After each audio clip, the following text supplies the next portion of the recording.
नमस्कार, हमारे channel zero our में आपका स्वागत है। मेरा नाम प्रहलाद सिंह है।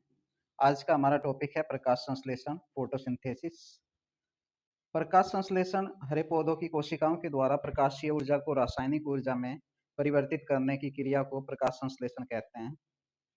स्पष्ट है कि प्रकाश संश्लेषण एक ऐसी अभिक्रिया है जिसमें प्रकाश ऊर्जा रासायनिक ऊर्जा में बदल जाती है और यह कार्य हरे पौधे की कोशिका के अंदर क्लोरोप्लास्ट उपस्थित होता है।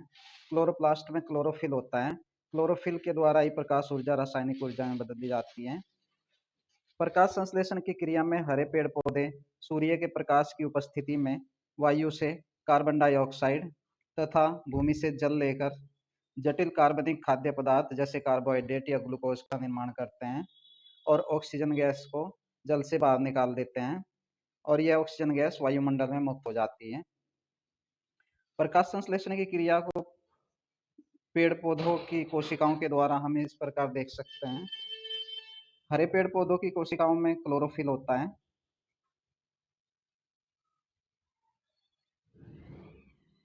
क्लोरोफिल ही ऐसा पिगमेंट है जो प्रकाश संश्लेषण की क्रिया को संपन्न करता है। क्लोरोफिल सूर्य के प्रकाश की उपस्थिति में वायुमंडल से CO2 लेता है तथा भूमि से H2O लेता है और इन दोनों के द्वारा यह खाद्य पदार्थ यानी कि ग्लूकोज का निर्माण कर देता है। C6H12O6 ग्लूकोज का रासायनिक सूत्र होता है और यह खाद्य पदार्थ होता है। इसके साथ साथ इसमें ऑक्सीजन गैस भी रिलीज होती है और यह ऑक्सीजन गैस जल के टूटने से प्राप्त होती है और कुछ मात्रा में इस क्रिया में जल भी प्राप्त होता है। तो इसी क्रिया को हम प्रकाश संश्लेषण की क्रिया कहते हैं। इसे हम रासायनिक समीकरण द्वारा इस प्रकार देख सकते हैं।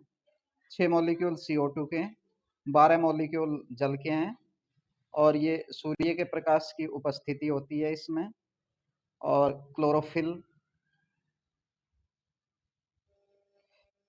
यहाँ CO2 और जल से ग्लूकोज बना देता है। इसमें कुछ मात्रा में जल बनता है तथा ऑक्सीजन गैस वायुमंडल में रिलीज हो जाती है। यहाँ यह ऑक्सीजन गैस इस जल से के टूटने से प्राप्त होती है। हम प्रकाश संश्लेषण और श्वसन में एक सीधा संबंध पाते हैं। प्रकाश संश्लेषण में हरे पेड़ पौधे वायुमंडल से CO2 गैस लेते हैं और इधर भूमि से जल ग्रहण करते हैं।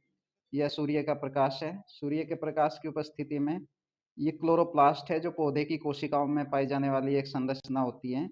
इसी में क्लोरोफिल पाया जाता है। यह क्लोरोफिल ही CO2 और जल की सहायता से ग्लूकोज का निर्माण करता है और इसी क्रिया में ऑक्सीजन गैस रिलीज होती है। इस ऑक्सीजन गैस को जीव जंतु सांस के द्वारा अपने अंदर ले जाते हैं और वहां पर ऑक्सीजन गैस जीव जंतुओं की कोशिकाओं में जो माइटोकॉन्ड्रिया एक संरचना पाई जाती है उसके द्वारा ग्रहण कर ली जाती है तथा उस क्रिया में भोजन का विखंडन ऑक्सीजन की सहायता से होता है तथा इस क्रिया में ऊर्जा के रूप में ATP जनरेट होती है। इस क्रिया को हम सेल्यूलर रेस्पिरेशन या श्वसन, कोशिकीय श्वसन भी कहते हैं। तो कोशिकीय श्वसन में CO2 गैस निकलती है और ये CO2 गैस पुनः पौधों द्वारा ली जाती है। इस प्रकार हम देखते हैं कि श्वसन और प्रकाश संश्लेषण में सीधा संबंध है। जो पदार्थ प्रकाश संश्लेषण में बनते हैं जैसे ऑक्सीजन और भोजन, वे दोनों पदार्थ श्वसन क्रिया में माइटोकॉन्ड्रिया द्वारा CO2 और जल में बदल दिए जाते हैं और CO2 को पुनः पेड़ पौधे ले लेते हैं। इस प्रकार प्रकाश संश्लेषण और कोशिकीय श्वसन में संबंध स्थापित होता है। प्रकाश संश्लेषण के महत्व को हम इस प्रकार देख सकते हैं। Importance of photosynthesis. प्रकाश संश्लेषण के द्वारा वायुमंडल में कार्बन डाइऑक्साइड और ऑक्सीजन का संतुलन बना रहता है क्योंकि पौधे वायुमंडल की कार्बन डाइऑक्साइड को सोख कर उसे भोजन में बदलते हैं तथा ऑक्सीजन गैस निष्कासित करते हैं।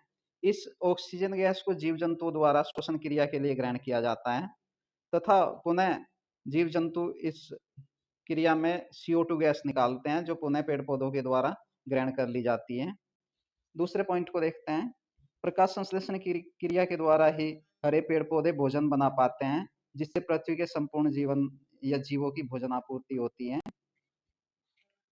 प्रकाश संश्लेषण का एक बहुत बड़ा महत्व हम देखते हैं। दक्षिण अमेरिका में स्थित अमेजन के जो फॉरेस्ट हैं, वर्षावन है, अमेजन रेन फॉरेस्ट हैं, वे दुनिया के सबसे बड़े जंगलों में से एक हैं। ये पृथ्वी को 20% तक ऑक्सीजन की सप्लाई करते हैं। अतः आज का हमारा टॉपिक समाप्त होता है। ऐसे ही अच्छे और इंटरेस्टिंग टॉपिक के लिए हमारे चैनल 0 आवर को सब्सक्राइब करें और इसे शेयर भी करिए। धन्यवाद।